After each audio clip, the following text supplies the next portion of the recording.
तो चलिए कहानी सुनते हैं राजू की, जिसकी किस्मत ना एकदम ही खराब थी।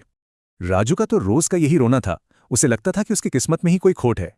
अब जैसे एक सुबह उसकी चाय धड़ाम से पूरी सड़क पर बिखर गई, बिल्कुल फिल्मी स्टाइल में।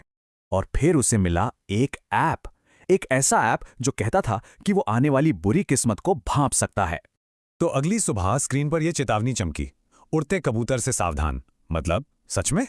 ये आवाज सुनते ही राजू तुरंत हरकत में आ गया, अपने भविष्यवाणी से बचने के लिए। वो यही चिल्लाया और सीधा पास की एक झाड़ी में कूद गया। उसे लगा बस अब तो कुछ होगा। बाहर झांकते ही उसे दिखा एक कबूतर के आकार का ड्रोन। साफ था ये कोई मजाक था।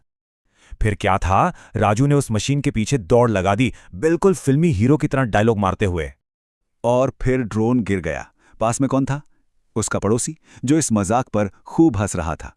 पर एक पल में ही उसका गुस्सा हैरानी में बदल गया। उसे अपनी आंखों पर यकीन नहीं हुआ। अब दिलचस्प बात यह है कि वो दोनों एक दूसरे की एकदम परफेक्ट कॉपी थे। दोनों एक दूसरे को घूरते रहे और फिर एक साथ उनके मुंह से बिल्कुल एक ही बात निकली। थोड़ी देर की खामोशी के बाद सच्चाई सामने आई। वो कोई और नहीं, राजू का बिछड़ा हुआ जुड़वा भाई था। उसने बताया कि कैसे वो बचपन में अलग हो गए थे और ये पूरा ड्रामा उसे ढूंढने के लिए था। फिर तो आंसू भी थे और हंसी भी। इतने सालों बाद दोनों भाई जो मिल गए थे।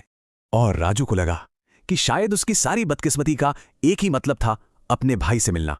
तो उन्होंने फैसला किया कि इस अजीबो-गरीब रीयूनियन को एक नई और क्रिएटिव शुरुआत दी जाए। और राजू की कहानी का सार यही है, कभी कभी सबसे बुरी किस्मत ही सबसे अच्छी किस्मत बन जाती है।